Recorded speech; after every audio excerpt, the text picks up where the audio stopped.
Magandang hapon sa inyo lahat. Ito ulit ang inyong lingkod, Mike Padua, at narito ulit tayo sa pinaka-latest sa ating panahon. At umpisahan natin ang ating update sa severe tropical storm na si Maring or international name Compasso. Dahil po naging isa na po siyang ganap na full-blown tropical cyclone from a monsoon depression during the past few days. Nag-constrict po yung circulation ng dalawang vortex at yung isa sa kanila, it's either, okay, because Pag-asa ay kinain daw ni Maring si Nando, okay, while the Joint Typhoon Warning Center of the United States Air Force and United States Navy says Nando was the one who eaten Maring, okay, but it's either way. You can call this Maring Nando, okay, or Nando Maring. Ito po yung fast animation from the University of Wisconsin CIMSS Tropical Cyclone page. So, yan po. Naging ganap na po siyang severe tropical storm. Meaning, yung kanyang hangin po ay lampas na pong 85 kph. Nasa 95 hanggang 120 km bawat oras. Malapit po sa kanyang broad center. But take note, yung malakas na hangin niya nandito po sa mga outer portions. So, pwedeng umabot po ng 100 ang bugso nito sa ibang areas po. Like dito sa may extreme northern Luzon, northern portions of Cagayan, okay, lalo na mamayang gabi, since malaki po ganyan diameter, yung ulan niya umabot rin ng almost 1,605 kilometers in diameter, although nandito siya sa may northern portions, dito sa may Metro Manila, may nasa edge po, kaya may mga konting ulan, while Bicol Region and Oriental Mindoro ay nakakaranas ng napakagandang panahon, pero mahangin po, umabot na rin yung sinabi ko kanina, 30 to 50 kph. At makikita po ninyo yung enhanced na habagat ay nandito lamang sa may Palawan and Sulu Archipelago and Western Mindanao. Kaya mga kababayan natin down there in Mindanao, may makakaranas po kayo ng parang malabag yung panahon. Yung hangin na umabot ng 50, 55 kph, gustiness 60. So, parang bagyo na rin yun. Yung mga alon po dito, malalaki. Okay, so mag-ingat po kayo mga fishermen down there sa Mindanao. Dahil po malalaking alon sa pag-enhance itong, sabihin na natin last hura na po ito ng habagat since nasa kaligitnaan na po tayo ng Oktubre. And for the next 2 weeks nga, may pinapakitang models na may bababa po ditong unang bugso ng amihan. Maapektuhan po ang extreme northern Luzon. So, umpisa na po ang hanging amihan, particularly pag start po niyan officially on November. Okay? So, itong areas mo ng Bicol, may mention natin ulit yan, may sunod na slide. Dito muna tayo sa may Far Eastern Western Pacific. Ito po yung bagyong Sinamchun. Nag-develop din po ito last weekend. Kumikilos po ito west-northwest at ito po ay mag-recurve. So, wala tayong problema niyan. And then, ito naman pong bagyong ito ay lalabas po ng PAR bukas po ng umaga, mga before tanghali. And then, maglalandfall po siya dito sa may Hainan and northern Vietnam within the next 3 days. And, itong habagat, dahil po pagpunta niya dito, aakyat po ito, itong southwest monsoon, aakyat po ito, dahil sasabayan sa sirkulasyon ng, kita niyo nakadikit dito.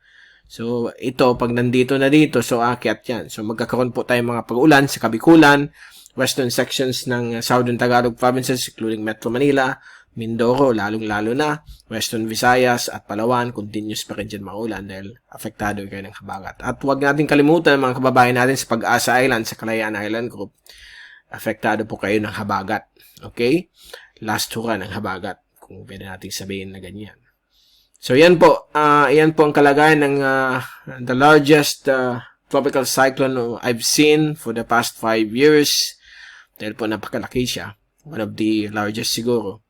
Nakakalimutan na natin mga past systems, but so far, natatandaan ko, ito palang pinakamalaki. And nako-inside yan dahil sa La Nina. Pag La Nina po, malalaki talaga po ang weather system at yung Madden-Julian oscillation. Research na lang po ninyo, MADDEN oscillation. Julian. Okay? MADDEN-Julian oscillation. So, babanggitin na rin natin yan sa mga future updates natin kasi ito po ay it's a deep meteorological term. It's a climatic intervariability. Okay? na occur po sa Western Pacific, na nag-move po yung dry at wet conditions ng Pacific Ocean and Indian Ocean for 35 to 40 days. So kaya nagkakaroon tayo ng breaks ng habagat, breaks ng amihan, kasi po nasa dry phase tayo ng MJO. Okay? So ito po yung mga invisible na mga oscillations na hindi natin nakikita but nakaka-affecto po, nag-enhance po sa mga circulation ng bagyo. Just like this, nasa wet phase tayo ng magnitude oscillation, kaya malalaki yung bagyo, 3 o 4 ang nag-form sabay-sabay. But kung dry phase, maliliit po sila, mga midget yung mga bagyo, so ganun po, minsan isa lang nag-form at dry tayo. So kapag may La Nina, yan po ang situation. Malalaki po sila. Okay? Pasalamat tayo, hindi siya lumakas maging isang super typhoon thanks to the upper level winds. Malakas yung wind shear for the past 5 days at hindi nakaka-develop itong monsoon depression into a traditional tropical cyclone. Ito po yung Japan Met animation for the past 6 hours. Play natin. Okay? Baka tayo naglalaro ng video game, okay? Anyway, so yan po. Yan pong deep red, yan po yung grabing ulan na dala ng bagyo. So, affected po ang buong northern Luzon at northern portions ng central Luzon. Metro Manila, may mga light rainfall pa. So, yan po yung habagat. Nasa baba pa po yan. But once ito ay gumalaw, papunta po dito, itong ulap na ito, siyempre gagalaw din yun, papunta dito. So, itong habagat, aakyat na po yan. So, there might be some rainfall over the Bicol region, Southern Tagalog provinces between tomorrow hanggang actually continuous po yan hanggang Friday kasi habang humihina na po yung habagat, siyempre ito maglalandfall po dito, okay, sa may Hainan at Northern Vietnam. May iwan yung natitirang bugso ng habagat. So mangyayari, hihina yung hangin, may iwan na naman po mga thunderstorms. So we could have another days of thunderstorms hanggang Friday, and then ang mangyayari po niyan, baka may mag-form na naman another LPA. And then baka mag-develop west of Luzon this weekend. Yan po ang medyo mapanganib. Kasi kawawa po mga kababayan natin, lalo po yung mga nasa low-lying areas, coastal areas, okay? Landslide areas. So, mag-ingat po tayong lahat. Mag-pray tayo na sana hindi masyadong mag-develop yung susunod. So, ito po yung windy zoom in southern animation para makita niyo closely kung gaano ka mammoth o kalaki itong giant tropical storm. Yan po siya. Hindi pa masyado developed dito kasi may nagkakaroon po ng pagpasok po ng mga dry air galing sa high pressure sa taas. So, ito yung fully developed. Kaya, for the past 40 years of monitoring tropical cyclones, kapag nagde-develop ang isang bagyo, dahil nasa tropics tayo, nandito yung high pressure. Yung dry air kasi yan lumalabas sa high pressure eh. So dito talagang moist, basa. Kaya dito nag-iipon yung mga ulan. That's what happened nung yung bagyong Unding. Yung bagyong Undoy. Okay, Unding naman yung bagyong bumalik sa Naga noong 2004. So yan po. So let's hope and pray na wala pong mga kababayan natin grabing maapektuhan itong bagyong ito, but ang laki po ng wind area niya hanggang dito. Pumapalo po ng 60 to 100 kph yung gustiness po dito. So let's hope they are all safe. At mabilis naman po ang kanyang takbo. So bukas, dito na po siya, lalabas ng power. Gaya na sinabi ko, i-move natin yung area ng habagat. Pakita ko po sa inyo. Yan po yung habagat, okay? So, pag bukas, magmamigrate ito pataas. So, itong area natin dito, sa Kabikulan, Metro Manila, Mindoro, yan, magkakaroon yan ng mga ulan dahil sa pag-akyat na ng habagat. Mindanao naman po, mag-i-improve ang panahon. Okay? So, yan po, paghandaan natin yung mga ulan na yan. Kung meron kayo mga projects na yung week, bukas Martes hanggang Friday, may marinasan po tayong rainfall. Okay? So, iyan po ang nakikita natin na yan sa bagyong itong napakalaki. The reason why lumakas siya, humina na po yung wind shear sa surrounding niya. For the past few days kasi pulang-pula yan eh. Ibig sabihin malakas yung wind shear, so hindi siya nakaka-develop. Magiging typhoon po siya pagdating po dito sa may West Philippine Sea. So, ito po yung tracking natin kanina, 12 noon. So, yan po. Dadaan po siya dito sa may Babuyan Cove Islands mamayang gabi between 6 to 11 p.m. A slight nudge to the south, pwede mag-landfall po, magkaroon ng major landfall sa may northern Cagayan. Pero pag diretso po siya, minor landfalls lang po ito sa mga maliliit na isla po ng Babuyan Group. So, wala po itong efekto sa bagyo since napakalaki po ito. Kaya nakita ninyo kahit na malapit na yung ulap, yung ulap ng bagyo nasa Luzon na, okay, lumalakas pa rin po siya. Actually, pagdating niya dito, 110 na siya dito. And then, magiging typhoon po siya pag-exit kasi gumaganda po ang environmental factors dito.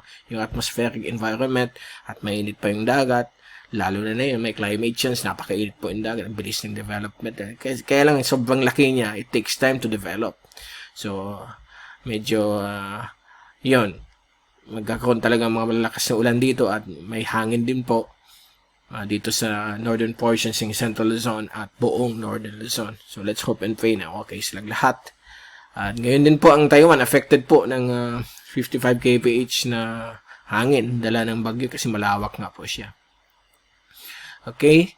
So, yan po. Bukas ng umaga, exit na po siya ng PAR. Final na yan. Ang updates natin. But yung habagat ay matitira sa ating bansa. O mag-i-stay pa rin po. Ito po yung all Asian agencies. Pinapakita kung saan po ang tracking niya. So, it shows here for the next 24 hours. Dito na po lahat ng agencies outside of PAR. And lahat naman po nag-agree, okay? Konting difference lang yan. Wala naman kinalaman ito kung saan siya dadaan dyan, kung mag-landfall pa dito. But yung scope of coverage niya, kasi napakalaki siya. So, yan po ang area niya. Okay? Napakalaki ng coverage. Kahit na umakit ng konti, bumaba, mag-landfall pa dyan, affected pa rin po ang Luzon. Yung Central and Northern Luzon, lalo na po sa may northern portion sa may Cagayan Valley. Ito po yung Asian Global Models, wala pa yung ECMWF, lalabas po yan ng 4 p.m. Okay? Kasi pag magaling ang model, mas mabagal ang processing, matagal po. Hindi gaya ng American model, nandiyan na kaagad, but dito rin ang tracking yan. So ito si Namjoon, gaya kung sinabi ko kanina, curvature po yan. Wala po tayong problema. Okay, rainfall accumulation. Ito naman po yung ulan na mangyayari for the next 24 hours since itong model ng ECMWF, kagabi po itong 8 p.m. na nilabas kanina ng 3 a.m. Okay, so 8 a.m. kagabi, 8 p.m. kagabi hanggang 8 p.m. mamayang gabi. So 8 p.m. kagabi hanggang 8 p.m. mamayang gabi. Tingnan ninyo, tumama po ang forecast. Magandang panahon na yon dito sa atin, windy lang. But ito po yung ulan forecast ng ECMWF at tama rin po, nandito yung mga rainfall ng ulan na dala ng habagat. Okay? Now, what will happen for the next 3 days? By the way, ito po yung violet, intense rainfall po yan, on and off. And kita niyo umpisang Pangasinan pataas. Kaya nasa signal number 2 at 1 po itong areas na ito. Ang 1 hanggang dito kasi may mga light range din dito. Yung blue light range yan. Moderate po itong green to orange. Ang red heavy, ito po yung intense o extreme. Extreme ang tawag namin nung nasa Weather Philippines pa tayo. Or Meteo Group. So, what will happen for the next 3 days hanggang Wednesday? Ito po yung tracking. Kita nyo yung violet gumagalaw kasi gagalaw po dyan yung bagyo. So, yan po ang gagalawin niya. So, yung rainfall, yan, naging pula po ang Metro Manila. Meaning po, yung habagat ay aakyat. Okay? Aakyat po yan dahil po sasabay po yan sa ulap ng malaking bagyong si Maring. So, pati ang Bicol, may rainfall pong inaasahan. But not much. Minsan may 30 minutes ng grabing ulan, tapos ito na naman, okay na naman, pwede lumabas yung araw, haring araw. So, still affected pa rin pala ang Western Mindanao, sorry, but other parts of Mindanao, mag-improve na rin ang panahon. Grabe din po dito sa may Palawan, Western Visayas, at Mindoro. Tingnan natin yung forecast, balik tayo dito. Okay, Monday. Ito po yung rain at wind forecast, ECMWF. Pakita ko lang sa inyo yung timeline for the next 5 days. So, bukas, labas na po siya. Tingnan nyo yung habagat, umakyat na po. Affected na rin kami dito sa Bicol. Then, Wednesday, Ayan na po, maglalandfall sa Hainan Island Wednesday night. Nasa Gulf of Tonkin na po siya. Kita ninyo yung naiiwan. Ang problema kasi sa habagat, pag naiiwan, hindi yan gagalaw. At siyempre, wala na masyadong wind factor. Magkakaroon ng winds galing sa southeast, variable winds. So, ang tendency niyan, magkakaroon po ng unstable air mass. Tuloy-tuloy yung evaporation. So, magkakaroon po yung mga localized thunderstorms. Kaya may mga thunderstorms po tayo sa hapon ng gabi. By Wednesday, Thursday, hanggang Friday. Although sa Friday, yung naiiwan na ulap, magfo-form na naman po bilang isang low pressure area. So, wait and see. Sa mga models naman, hindi naman po siya magde-develop at magpapaulan lang po dito sa atin. Sa malaking bahagi po ng Visayas, Bicol, Central Luzon. But itong LPA, sa weekend, Sabado, yan pa rin po, stationary, west of Luzon. So, magbibigay ng mga malalakas na ulan sa Metro Manila, lalo na sa hapon o gabi. Then, sa Sunday, dyan pa rin po siya. Monday next week, kita ninyo, yan po yung surge ng amihan. Actually, hindi pa po siya amihan. Northeasterly surface wind flow. Kasi officially, November po nag-start. But you can also say na amihan na rin ito. Yan, medyo malalusaw na yung LPA. Elongated na siya, hindi na siya bilog. Pero may mga thunderstorms pa rin sa western at northern Luzon. Okay? So, magbabago pa po yung forecast, particularly since yung forecast natin, inabot na natin ng 1 week. So, stick lang tayo sa 3 days hanggang Wednesday. So, hindi pa na question mark pa yan kung ano mangyayari. Okay? At ito yung graph shot natin kagabi. Kita ninyo kung gaano kalaki yung bagyong halos engulf ang buong Pilipinas kung nandito siya sa may baba. At nasa taas siya. Kaya yung nasa baba, yung southwesterlies na ngayon, habagat na po yan kasi lumakas yung hangin, lampas na pong 40 to 60 kph yung bugso. Si Lion Rock ay dedo na po yan. Low pressure na lang po yan. At ito naman si Namjoon, nandito na po siya. Okay? So mamaya bago gumawa tayo ng graph shot, kung may time pa kasi gagawa pa tayong update kay Maring mamayang 7 at 1 pa yung susunod pa yan, mga 11, halos puyatan na naman tayo. But we're giving out the best, mga layman's updates para maintindihan ninyo ang development ng bagyo. Okay, so it's time out now. 20 minutes na po itong ating video. Sobrang haba, baka masawa na po kayo sa akin. Okay, pasensya na po. Sorry, nagbibigay lang tayo ng mga analysis na maintindihan ninyo ukol dito sa mga bagyo. So, wala po tayong mga technical terms na ginagamit dito. Bihira po. Sa mga advisories lang po natin. So, yan po, mga kababayan. Yan po ang ating latest. Babalik ulit tayo bukas para ibigay sa inyo ang updates sa bagyong si Maring at sa habagat. Mula sa Typhoon 2000, ito si Mike Pado nagpapaalam. Mag-ingat po tayong lahat. May #WeatherWiser at maraming salamat po sa pagpanood nyo sa aking channel at sa pagsuporta ninyo. At see you again bukas. Stay safe always, guys. God bless.